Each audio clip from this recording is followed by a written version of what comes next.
Stanley worked for a company in a big building where he was employee number 427. Employee number 427's job was simple. He sat at his desk in room 427 and he pushed buttons on a keyboard. Orders came to him through a monitor on his desk, telling him what buttons to push, how long to push them, and in what order. This is what employee 427 did every day of every month of every year. And although others might have considered it soul-rending, Stanley relished every moment that the orders came in, as though he had been made exactly for this job. And Stanley was happy. All of his co-workers were gone. What could it mean? No matter how hard Stanley looked, he couldn't find a trace of his co-workers.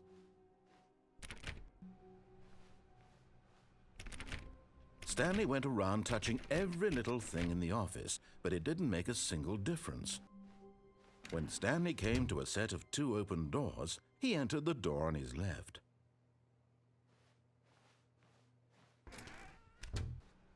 Yet there was not a single person here either. Feeling a wave of disbelief, Stanley decided to go up to his boss's office, hoping he might find an answer there. Broom closet.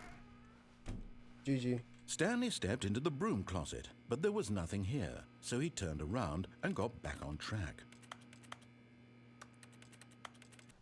Coming to a staircase, Stanley walked upstairs to his boss's office.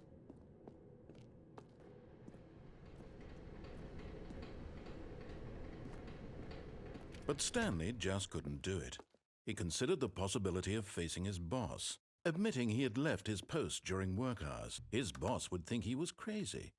And then something occurred to Stanley. Maybe I am crazy. And at last, he came to the conclusion that had been on the tip of his tongue. He just hadn't found the words for it. "I'm dreaming!" he yelled. "This is all a dream." There it is. Oh, what a relief Stanley felt. So, he imagined himself flying and began to gently float above the ground. Then he imagined himself soaring through space on a magical starfield, and it too appeared. It was so much fun, and Stanley marveled that he had still not woken up. How was he remaining so lucid? Why is there a voice in my head dictating everything that I'm doing and thinking? Now the voice was describing itself being considered by Stanley, who found it particularly strange. I'm dreaming about a voice describing me, thinking about how it's describing my thoughts, he thought. He would prove that he was in control, that this was a dream. So he closed his eyes gently, and he invited himself to wake up. He felt the cool weight of the blanket on his skin, the press of the mattress on his back, the fresh air of a world outside this one. Let me wake up, he thought to himself. I'm through with this dream. I wish it to be over. My life is normal. I am normal. Everything will be fine. I am okay. Stanley began screaming. "Please, someone wake me up. My name is Stanley. I have a boss. I have an office. I am real. Please, just someone tell me I am real. I must be real. I must be. Can anyone hear my voice? Who am I? Who am I?" Mariella woke up on a day like any other. She arose, got dressed, gathered her belongings, and walked to her place of work. But on this particular day, her walk was interrupted by the body of a man who had stumbled through town talking and screaming to himself, and then collapsed dead on the sidewalk. And although she would soon turn to go call for an ambulance, for just a few brief moments she considered the strange man. He was obviously crazy, this much she knew. Everyone knows what crazy people look like. And in that moment, she thought to herself how lucky she was to be normal. I am sane. I am in control of my mind. I know what is real and what isn't. It was comforting. Did I to think lose? this, and in a certain way, seeing this man made her feel better. Bruh.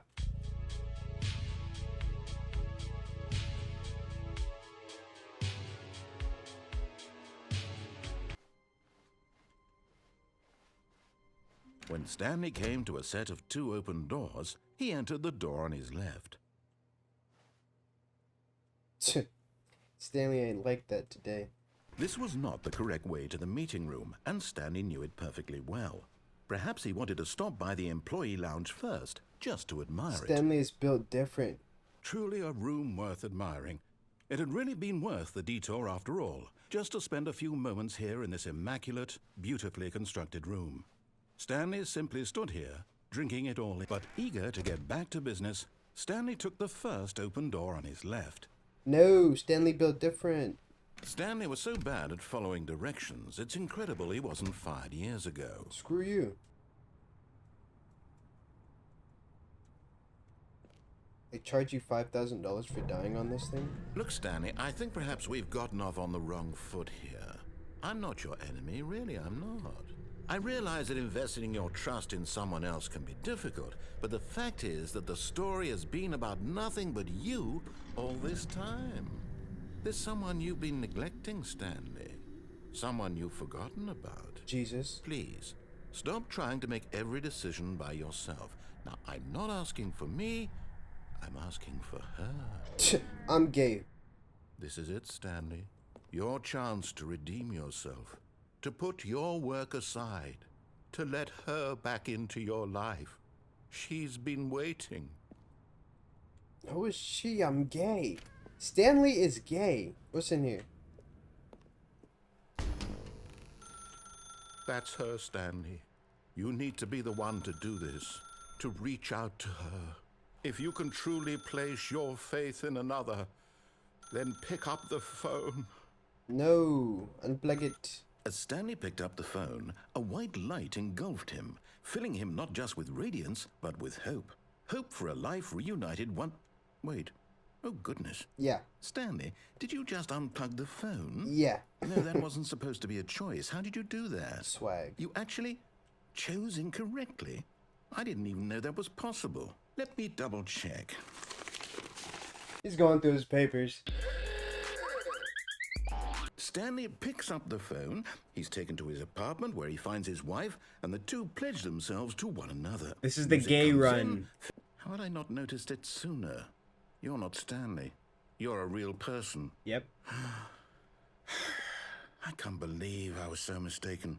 This is why you've been able to make correct and incorrect choices. And to think I've been letting you run around in this game for so long. If you'd made any more wrong choices, you might have negated it entirely. It's as though you completely ignored even the most basic safety protocol for real-world decision-making. Or did you not grasp the severity of the situation? Video I won't game. have that kind of risk on my watch. I'm going to stop the game for a You moment better not. so we can educate you properly on safe decision-making in the real world. Please observe this helpful instructional video. You better not pause. Oh my Choice. gosh. It's the best part of being a real person. But if used incorrectly, can also be the most dangerous. For example, in this scenario, a hypothetical real person named Rupert has a choice. He could invent a machine that eliminates food shortages across the world to make life better for all people. If you find yourself speaking with a person who does not make sense, in all likelihood, that person is not real. All right. Ah, welcome back. You may have noticed that this room has begun to deteriorate as a result of narrative contradiction. But not to worry. Now that you're properly informed on good decision-making, we're going to revisit a choice you made just a few minutes ago and see what the correct thing to do would have been. This way, please.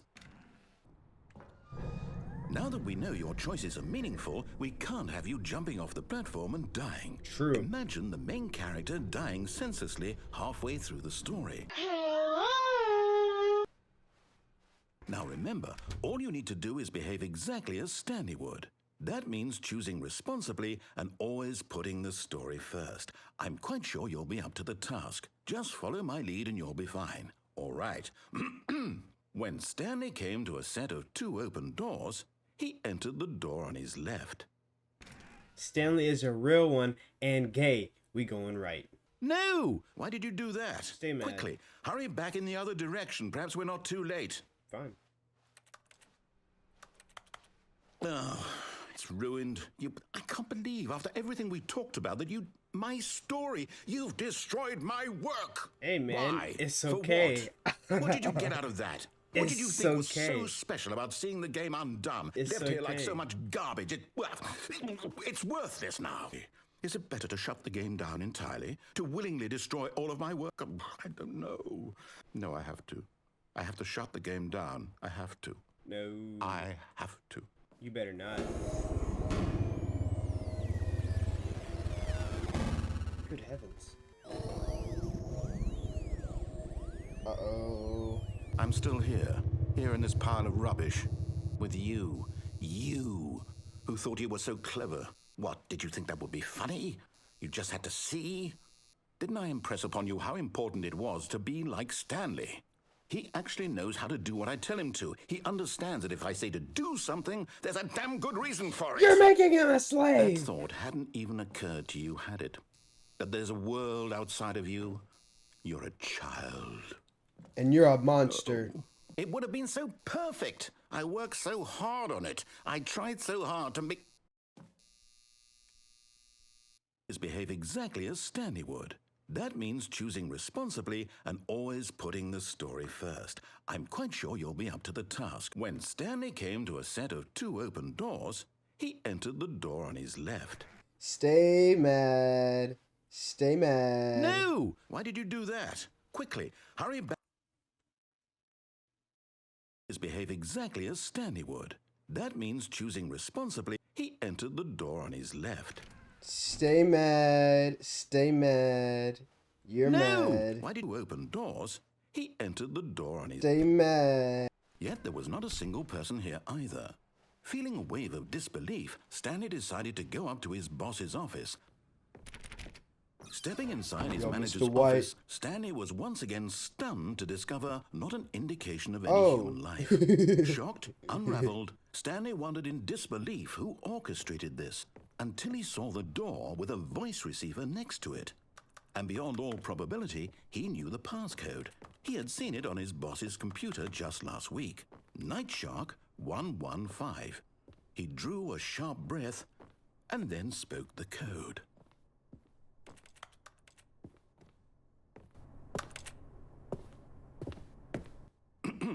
Stanley spoke the code.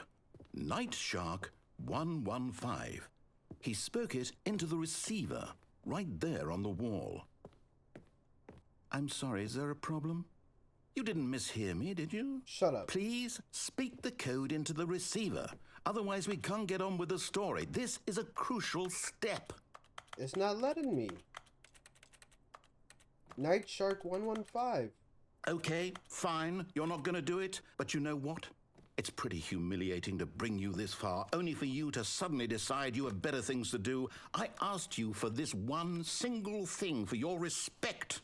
The kind of respect Stanley shows for his choices. He knows what it means to take a story seriously. If you didn't want to see what I had to show you, then why did you come here? You had a choice, you know. You could have gone through the door on the right. Gosh, You could stop have done whatever raising the your hell you voice wanted at over me. there. Why Stop did you come this raising way? you. Stop Speak. getting Say mad at something to me. Explain yourself, you coward. You... My mother was right about you. Oh, what happened? Stanley came to a set of 2 open doors. He entered the door on his left. Let's go. Yeah, I'm in. I'm in. Stanley? Hello? Are you... Is that me? Okay? Look at that twerk. I need you to make a choice. I need you to walk through the door. Are you listening to me? Can you hear me? Is everything all right? Stanley, this is important. Aww. Whatever choice you make is just fine. They're both correct. You cannot be wrong here. We can work together. I'll accept whatever you do. I simply need you to take that step forward, please. Nope. You shouldn't have raised your voice to me. Created with unity. But eager to get back to business, Stanley took the first open door on his left. Fine, left. And so he detoured through the maintenance section, walked straight ahead to the opposite door. This is an elevator. And got back Whoops. on track. Whoops. My bad. Did I have a parable? Did I Stanley Parable? Whoops. Back to the office. He wanted to wander about and get even further off track. Yeah, I parabled. So now in order to get back, he needed to go, from here, it's, left. Oh, no, it's to the right, my mistake. Oh, did you parable? No, not the right. Why would I have ever said it was to the right? What was I thinking? It's clearly... Oh dear, would you hold on for a minute, please? He's having a parable. Yep, okay, yes. I've got it now. This story is absolutely, definitely this way. No. This isn't right at all. You're not supposed to be here yet. This is all a spoiler. What is this? Quick, Stanley, close your eyes. What? Stanley decided to go to the meeting room. Perhaps he had simply missed a memo. When Stanley... Wait, what? Ooh. No, I restarted. I swear, I definitely restarted the game over, completely fresh. Everything should be... Stanley, did you change anything when we were back in that room with all the monitors? I don't know. Did you move the story somewhere or... Hold on. Why am I asking you? I'm the one who wrote the story. Okay, then. It's an adventure. Come, Stanley. Let's find the story. It's this story.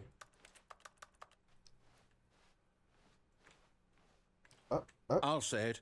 This is the worst adventure I've ever been on. I can promise you there definitely was a story here before. Unlucky. Do we need to restart the game again? Do it if you're cringe. Okay, let's give it a shot. Why not?